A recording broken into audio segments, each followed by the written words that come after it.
एक भाई बहन थे, वो पास पास ही रहते थे। बहन का नियम था कि भाई का मुंह देखकर ही खाना खाती थी। रोज़ सुबह उठती, काम करती, भाई का मुंह देखने जाती। रास्ते में खेजड़ी के झाड़ के नीचे विनायक जी की मूर्ति, तुलसी माता हरी भरी थी। पथवारी दही दूध में हिडोले दे रही थी। ऊपर सूरज भगवान तप रहे थे। वो भाई का मुंह देखने जाती और कहती, भगवान मेरे को अमर सुहाग और अमर पीहर वासा देना। ऐसा कहती और आगे जाती। रास्ते में झाड़ झंखाड़ थे जिससे उसके पैर में कांटे चुभते थे। घर गई, भाई का मुंह देखा और बैठी।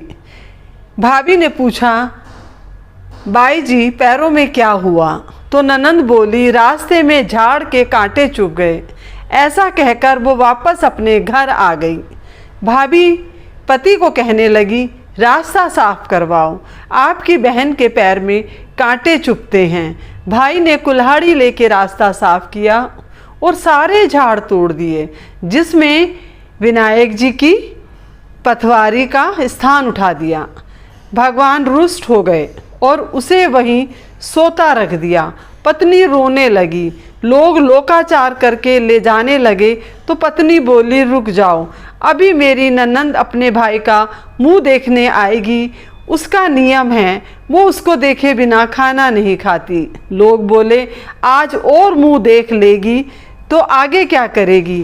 पर कुछ बुजुर्ग लोग कहने लगे, थोड़ी देर और ठहर जाओ, कोई बात नहीं। बहन रोज की तरह भाई का मुंह देखने निकली। सारा रास्ता साफ किया हुआ देखा उसने तो उसने वापस खेजड़ी की डाली लगाई, साथ कंकड़ लेके पथवारी बैठाई, तुलसी माता रोपी, पैर पड़कर सबको बोली, भगवान अमर सुहाग देना, अमर पीहर वासा देना।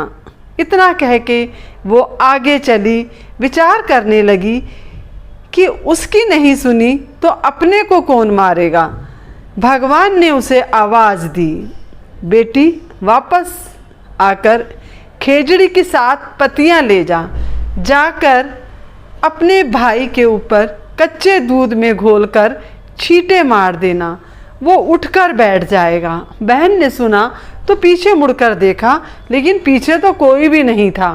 फिर उसने सोचा, जैसा सुना है वैसा कर लेती हूँ। 7 पत्तियों को लेकर वो भाई के घर आई तो देखा भाभी बहुत ही रो रही थी।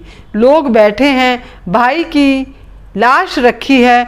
वो घर में गई, दूध की चरी लाई, उसमें पत्तियां घड़ी, भाई के शरीर पर अमृत के छींटे दिए। भाई उठकर बैठ गया और बहन से बोला, बहुत देर, बहुत गहरी नींद आई है। बहन बोली, ऐसी नींद तो किसी दुश्मन को भी ना आए। भैया तुमको रास्ता साफ करने को किसने कहा था? भाई बोला, तेरी भाभी ने कहा। तो बहन बोली, भाई तूने रास्ता साफ किया तो भगवान का स्थान भी उठा दिया। मैं जब आई तो वापस ऊंचे स्थान पर बिठा कर आई हूँ। भगवान ने मेरी सुनी, जैसी सबकी सुनना, सबकी लाज रखना, अमर सुहाग व अमर पीहर वासा देना और सबके भाइयों को सलामत रखना और सबको लंबी आयु देना। जय गणपति भगवान की जय।